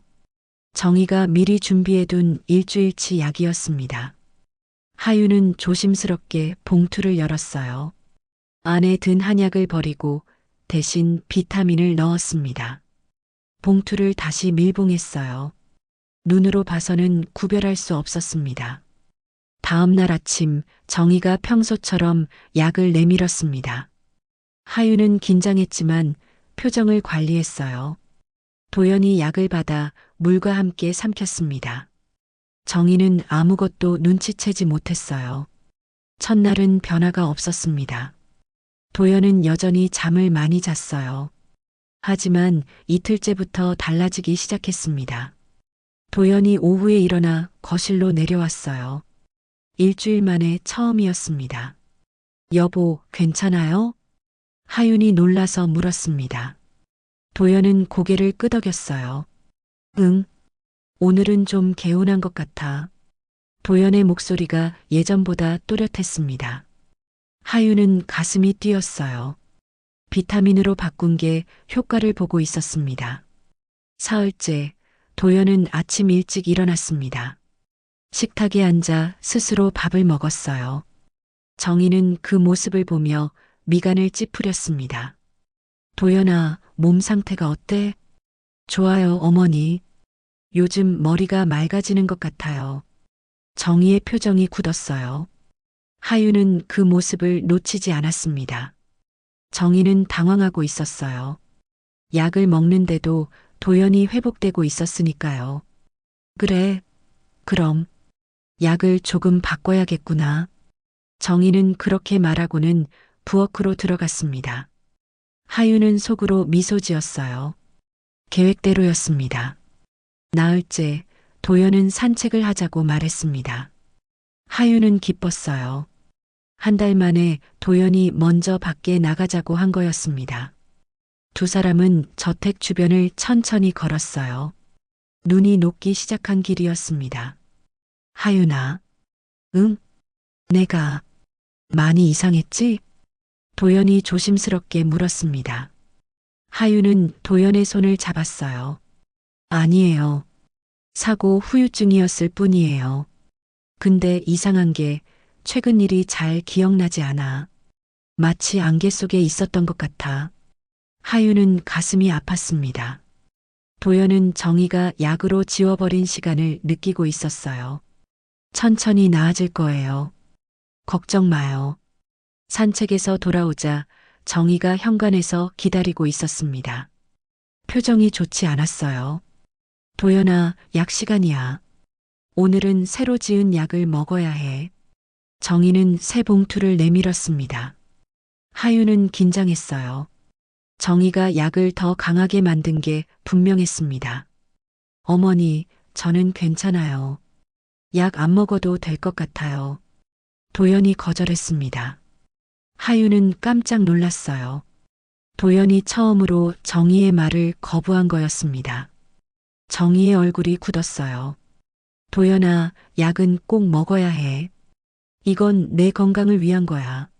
하지만 요즘 컨디션이 좋은걸요. 약을 안 먹어도 안 돼. 정희가 소리쳤습니다. 두 사람은 깜짝 놀랐어요. 정희는 자신이 소리 지른 걸 깨닫고 목소리를 낮췄습니다. 미안해. 그냥 내 건강이 걱정돼서 약은 꼭 먹어야 해. 도연은 어쩔 수 없이 약을 받았습니다. 하윤은 그 모습을 보며 마음이 아팠어요. 하지만 이제 도연도 의심하기 시작했습니다. 그것만으로도 진전이었어요. 그날 밤 하윤은 계획의 두 번째 단계를 실행했습니다. 일부러 정의를 자극하는 거였어요. 도연과 함께 거실에 있을 때 하윤은 가방에서 USB를 꺼냈습니다. 작은 검은색 USB였어요. 안에는 정의의 범죄 증거가 담긴 영상이 들어 있었습니다. 하윤은 USB를 탁자 위에 올려놓았습니다. 그리고 일부러 손으로 쳤어요. USB가 바닥에 떨어졌습니다. 아, 떨어뜨렸네. 하윤이 말하며 USB를 주었습니다. 도연은 별로 신경 쓰지 않았어요. 하지만 부엌에서 설거지를 하던 정희는 고개를 돌려 하윤을 바라보았습니다. 날카로운 시선이었어요. 하윤은 USB를 주머니에 넣으며 정희와 눈이 마주쳤습니다. 일부러 의미심장한 표정을 지었어요. 정희의 눈빛이 변했습니다. 저녁을 먹고 방으로 올라가면서 하윤은 정희가 자신을 주시하는 걸 느꼈습니다. 계획은 성공이었어요. 정희는 USB가 무엇인지 궁금해할 거였습니다. 그리고 하윤이 증거를 잡았다고 의심할 거예요. 다음 날 정희의 태도가 달라졌습니다. 아침 식사 때 하윤을 유심히 관찰했어요. 말은 예전처럼 부드러웠지만 눈빛은 경계하고 있었습니다. 하윤 씨, 요즘 뭐 하세요? 그냥 집에 있죠. 남편 돌보고요. 밤에는요? 늦게까지 안 주무시던데.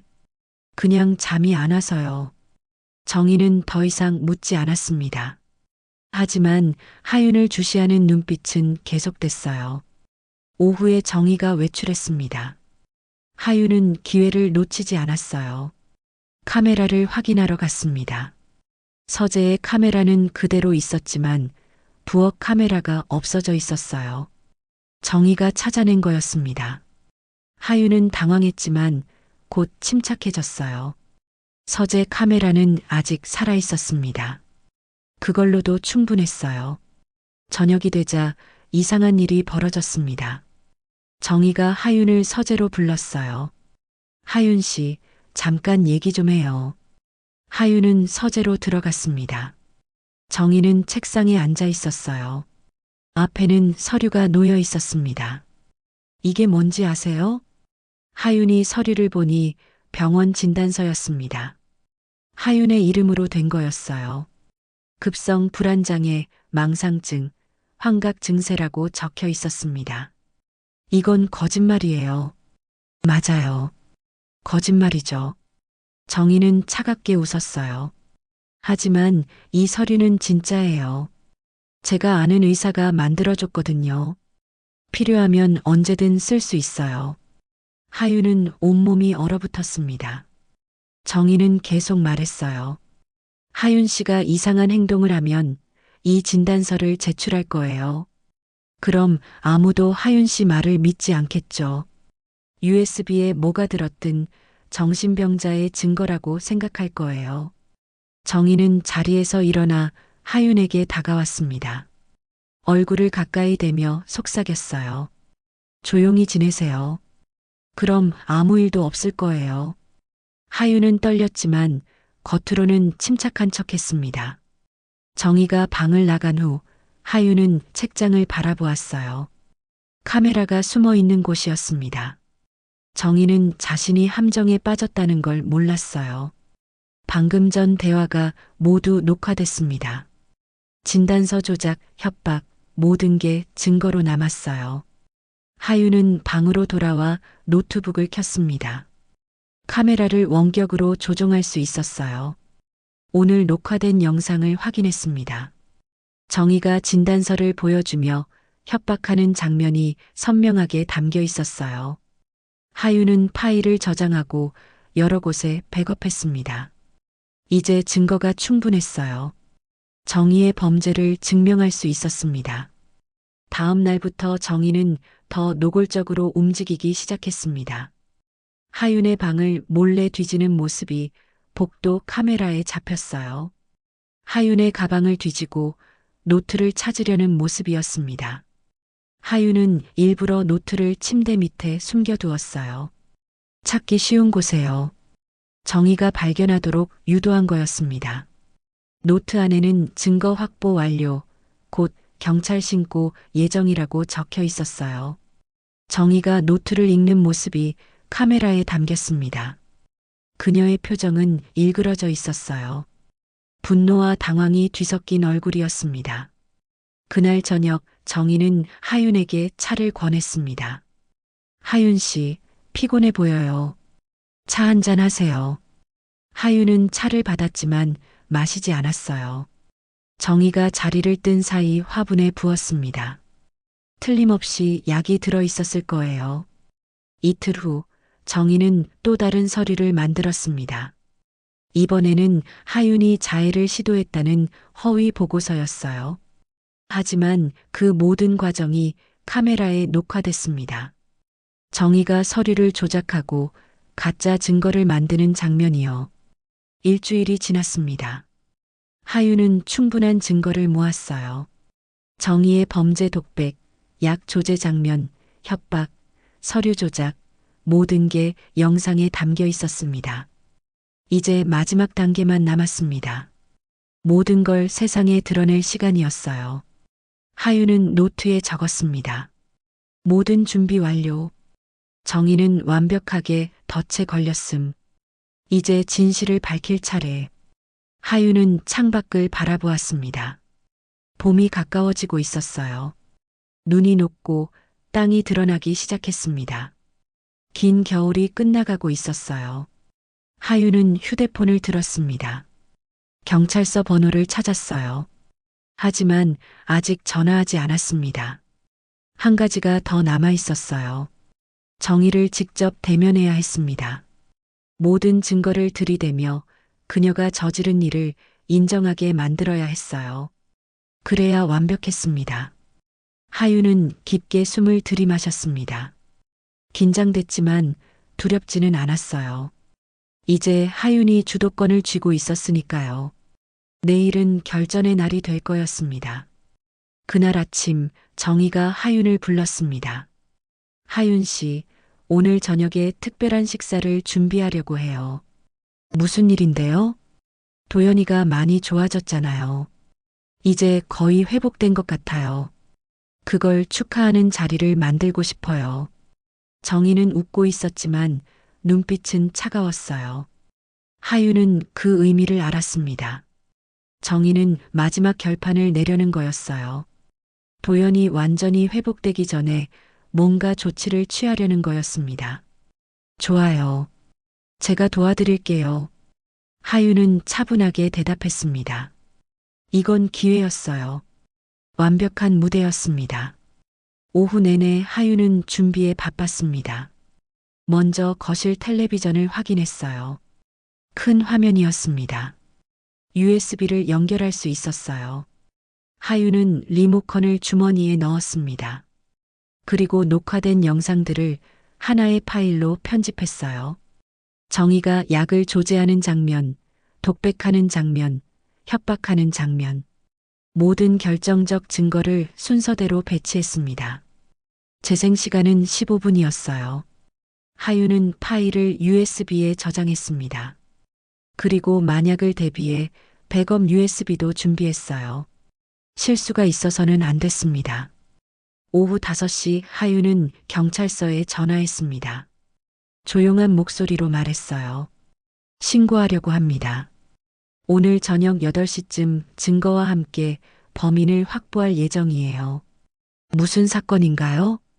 살인 미수와 감금, 그리고 약물 투여예요. 증거 영상이 있습니다. 경찰관은 하윤에게 주소를 물었어요. 하윤은 저택 주소를 알려줬습니다. 8시에 출동하겠습니다. 안전하게 계세요. 전화를 끊고 나서 하윤은 깊게 숨을 들이마셨습니다. 드디어 시작이었어요. 저녁 7시 식탁에는 음식이 가득 차려졌습니다.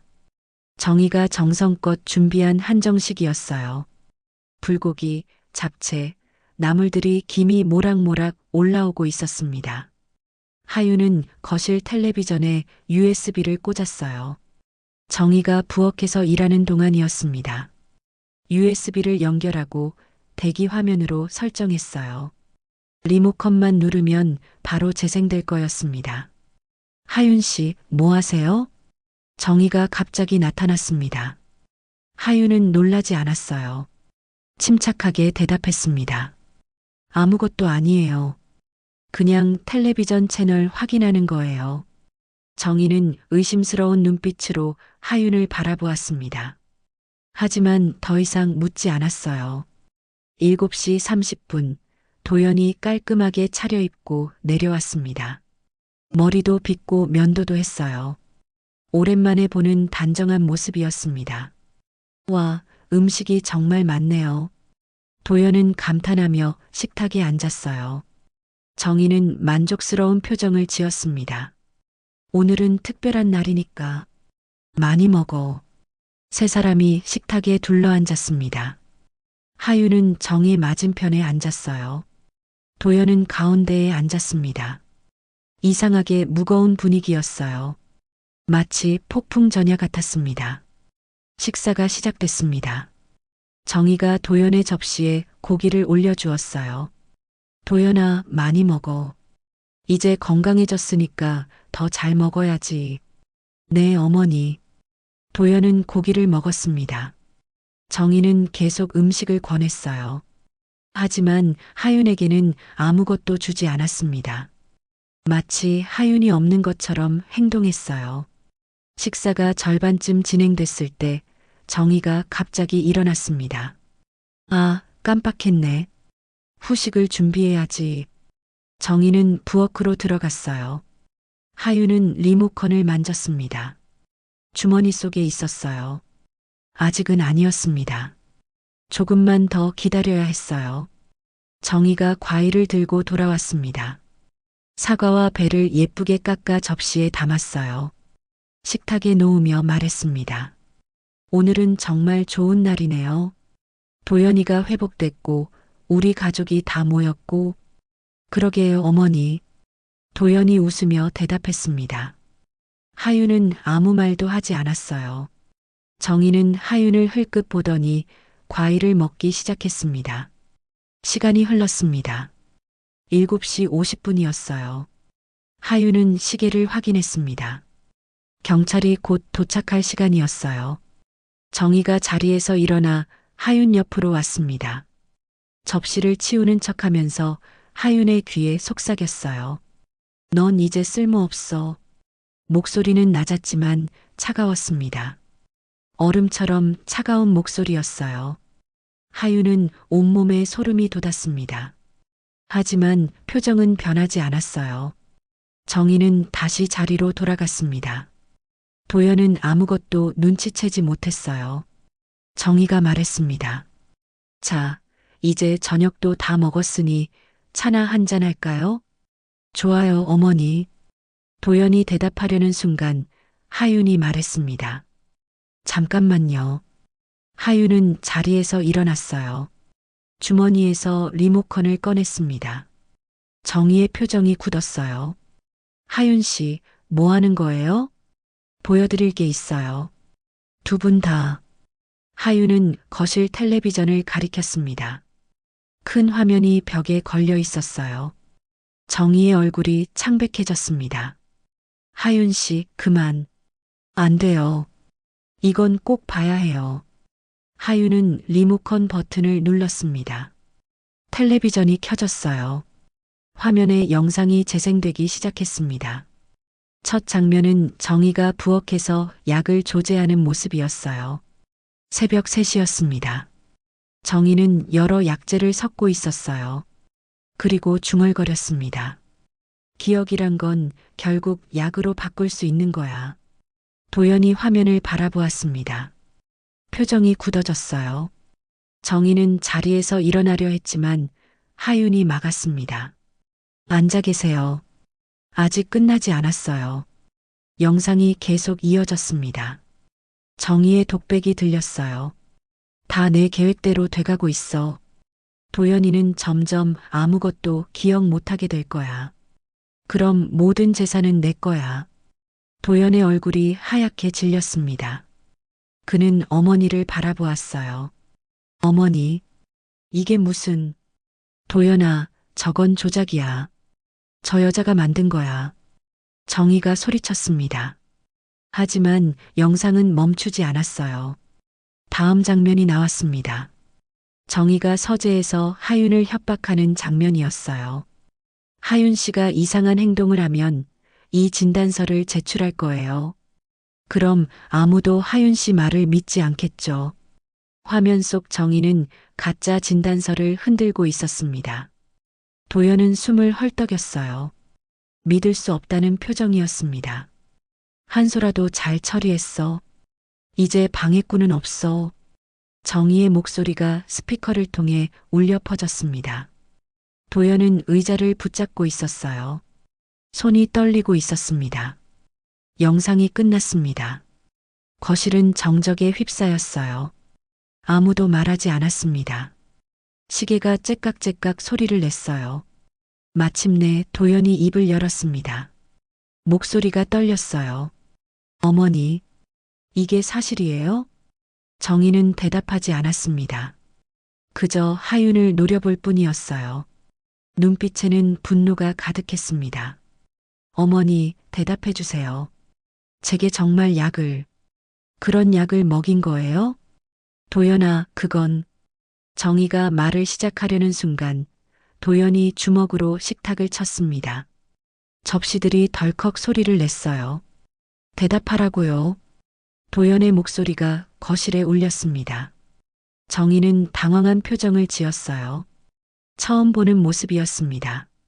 그녀는 항상 침착했는데 지금은 흔들리고 있었어요. 나는 내 엄마야. 엄마가 널 위해서요?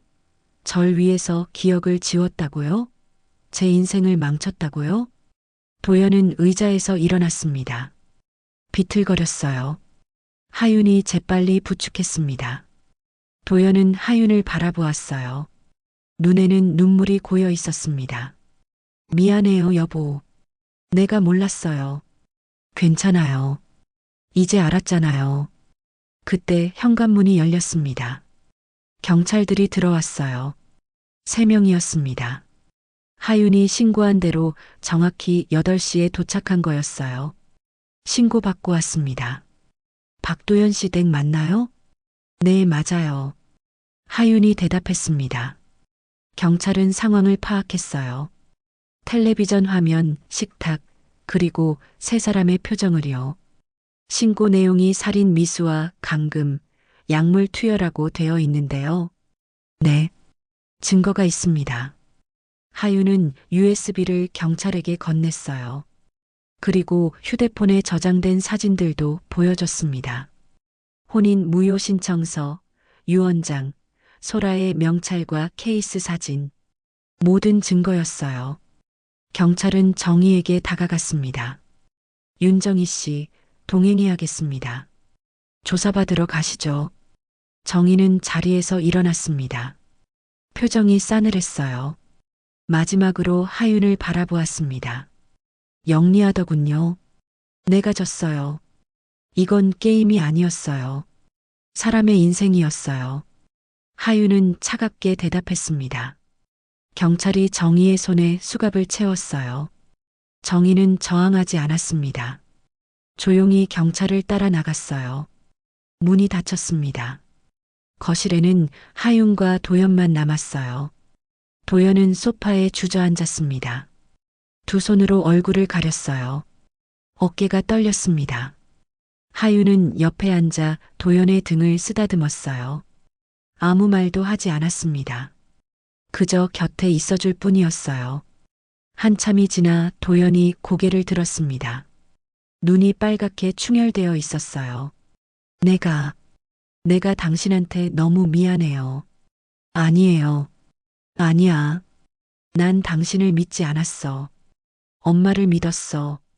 당신이 이상하다고 생각했어. 도연의 목소리가 떨렸습니다. 하윤은 도연의 손을 꽉 잡았어요. 이제 끝났어요. 이제 괜찮아요.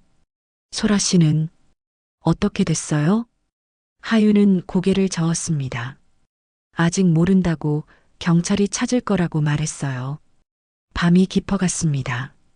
두 사람은 소파에 앉아 있었어요. 창밖으로 경찰차의 붉은 불빛이 사라지고 있었습니다. 긴 겨울밤이 지나가고 있었어요. 하윤은 창밖을 바라보았습니다. 별이 빛나고 있었어요. 오랜만에 보는 맑은 밤하늘이었습니다. 경찰 조사는 이틀간 계속됐습니다. 하윤과 도연은 경찰서를 오가며 진술을 했어요. 하윤이 확보한 영상 증거들은 결정적이었습니다. 정희가 약을 조작한 장면, 협박한 장면, 범죄를 자백하는 독백. 모든 게 명확했어요. 조사 과정에서 더 충격적인 사실들이 밝혀졌습니다. 정희는 15년 전 한의원을 운영하면서 2명의 환자를 사망에 이르게 했어요. 당시에는 증거 부족으로 무혐의 처리됐지만 지금 보니 명백한 패턴이 있었습니다. 모두 기억 관련 치료를 받던 환자들이었어요. 경찰은 저택을 샅샅이 뒤졌습니다. 지하 창고에서 대량의 불법 약물이 발견됐어요.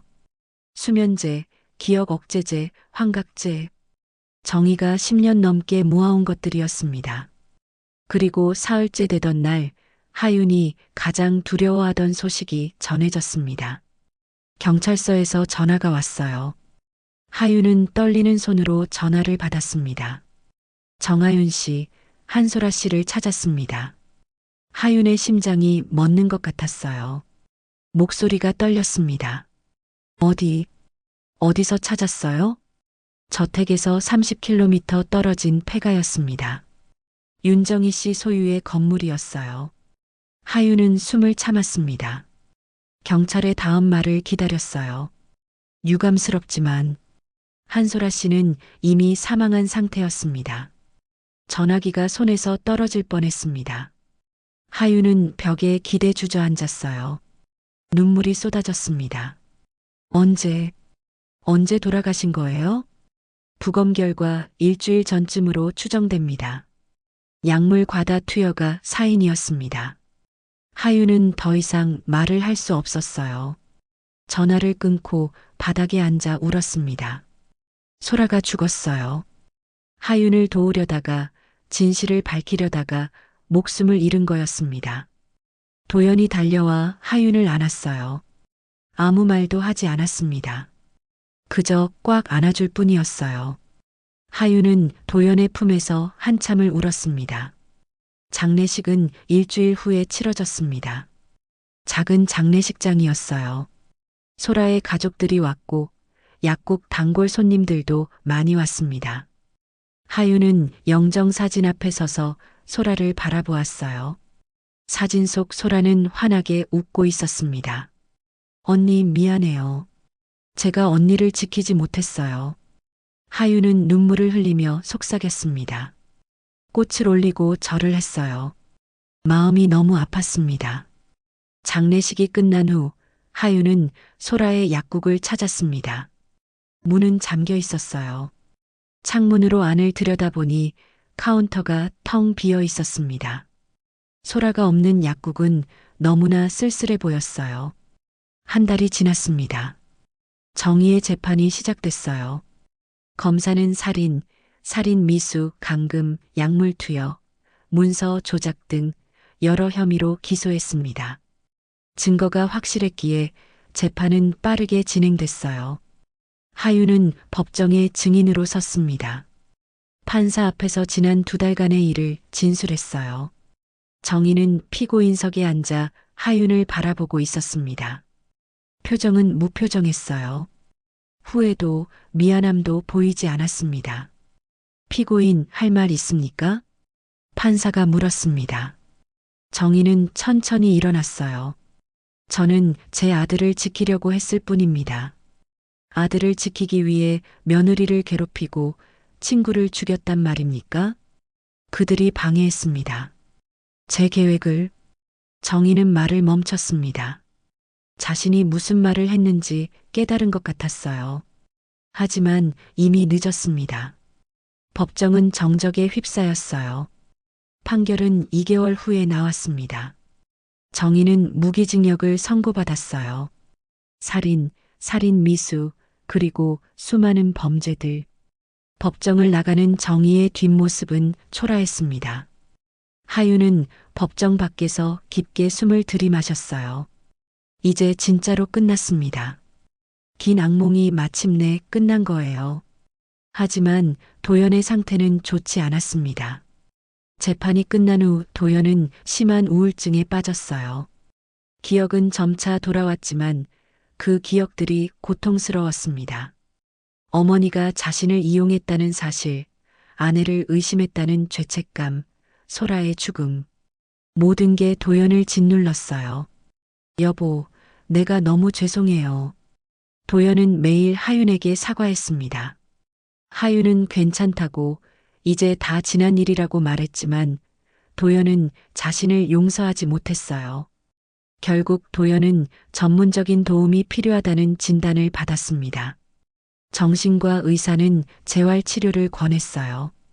트라우마를 극복하고 정상적인 삶으로 돌아가기 위해서는 시간이 필요하다고 했습니다. 여보, 재활원에 가는 게 좋을 것 같아요. 도연이 조심스럽게 말했습니다. 하윤은 도연의 손을 잡았어요. 함께 이겨낼 수 있어요. 제가 곁에 있을게요. 아니에요. 당신은 이미 너무 많이 고생했어요. 이제는 당신 인생을 살아야 해요. 내가 당신을 더 이상 힘들게 할 수 없어요. 도연의 눈에는 눈물이 고여 있었습니다. 하윤도 울었어요. 두 사람은 서로를 꽉 안았습니다. 일주일 후 도연은 교회의 재활원으로 들어갔습니다. 조용하고 평화로운 곳이었어요. 하윤은 도연을 배웅하며 약속했습니다. 매주 찾아올게요. 꼭이요. 고마워요, 여보. 당신은 정말 강한 사람이에요. 도연은 미소 지었습니다. 오랜만에 보는 진심 어린 미소였어요. 하윤은 그 미소를 가슴에 담았습니다. 재활원을 나온 하윤은 혼자가 됐습니다. 아파트로 돌아왔지만 너무 조용했어요. 하윤은 창밖을 바라보았습니다. 겨울이 깊어가고 있었어요. 다음 날 하윤은 결심했습니다. 이제 새로운 시작을 할 때였어요. 소라를 위해, 도연을 위해, 그리고 하윤 자신을 위해요. 하윤은 변호사를 찾아갔습니다. 비영리 단체를 만들고 싶다고 말했어요. 기억 조작 피해자들을 돕는 단체였습니다. 약물로 고통받는 사람들, 가족에게 학대당하는 사람들, 그들을 지원하고 싶었어요. 단체 이름은 정하셨나요? 변호사가 물었습니다. 하윤은 잠시 생각하다가 대답했어요. 겨울의 집이요. 겨울의 집? 네. 추운 겨울을 견디고 봄을 기다리는 곳이요. 아픈 사람들이 쉬고 치유되고 다시 일어설 수 있는 집이요. 변호사는 고개를 끄덕였습니다. 좋은 이름이라고 말했어요. 한 달 후 겨울의 집이 정식으로 등록됐습니다. 하윤은 작은 사무실을 얻었어요. 시내 중심가였습니다.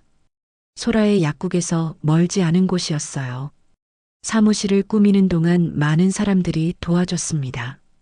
소라의 가족도 왔고 하윤의 대학 친구들도 왔어요.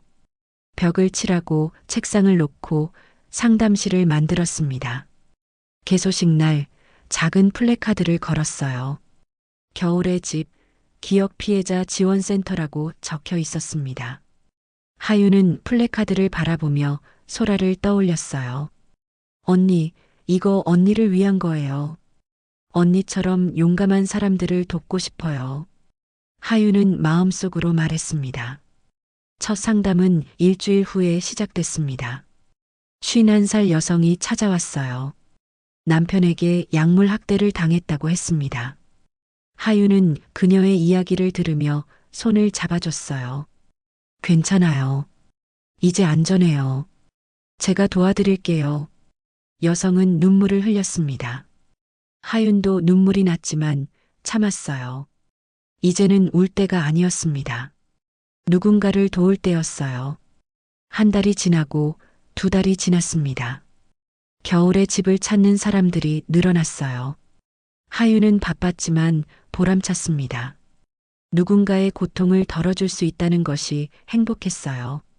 어느 날 저녁 하윤은 사무실에서 일을 마치고 창밖을 바라보았습니다. 눈이 내리고 있었어요. 하얀 눈송이들이 조용히 내려앉고 있었습니다. 하윤은 창문을 열었습니다. 차가운 바람이 들어왔어요. 하지만 예전처럼 춥지 않았습니다. 오히려 상쾌했어요. 눈을 바라보며 하윤은 속삭였습니다. 이제 겨울은 끝났어요, 소라 언니. 목소리는 조용했지만 단단했습니다. 하윤은 더 이상 겨울 속에 갇혀 있지 않았어요. 봄이 오고 있었습니다. 휴대폰이 울렸습니다. 도연에게서 온 문자였어요. 오늘 상태 좋았어요. 다음 주에 뵐 수 있겠죠? 보고 싶어요. 하윤은 미소 지으며 답장을 보냈습니다. 네, 꼭 갈게요. 저도 보고 싶어요. 창문을 닫고 가방을 챙겼습니다. 불을 끄고 문을 잠갔어요. 계단을 내려가며 하윤은 생각했습니다. 앞으로 어떤 일이 기다리고 있을까요? 어떤 사람들을 만나게 될까요? 하지만 두렵지 않았습니다. 하윤은 긴 겨울을 견뎌냈어요. 그리고 이제는 누군가의 봄이 되어줄 수 있었습니다. 거리로 나왔을 때 눈은 여전히 내리고 있었습니다. 하윤은 고개를 들어 하늘을 바라보았어요. 눈송이가 얼굴에 닿았습니다. 차갑지만 부드러웠어요. 하윤은 걸었습니다. 천천히 하지만 확실하게요. 앞을 향해 걸어갔습니다. 겨울은 끝나가고 있었고 새로운 계절이 기다리고 있었어요. 멀리서 누군가 하윤을 불렀습니다. 돌아보니 상담했던 여성이 손을 흔들고 있었어요. 하윤도 손을 흔들며 웃었습니다. 그렇게 하윤은 걸어갔습니다. 눈 내리는 겨울길을 봄을 향해서요. 오늘의 이야기 어떠셨나요? 혹시 여러분 곁에도 보이지 않는 겨울 속에 갇혀 있는 누군가가 있진 않나요? 하윤처럼 홀로 싸우고 있을 누군가에게 여러분의 용기가 필요할지도 모릅니다. 이 이야기가 누군가에게는 구원의 손길이 될 수 있습니다. 댓글로 여러분의 생각을 나눠주시고 도움이 필요한 누군가에게 이 이야기를 전해주세요. 모든 겨울은 끝이 있고 봄은 반드시 찾아옵니다. 여러분의 겨울도 곧 끝날 거예요. 오늘도 들어주셔서 감사합니다. 당신은 혼자가 아닙니다.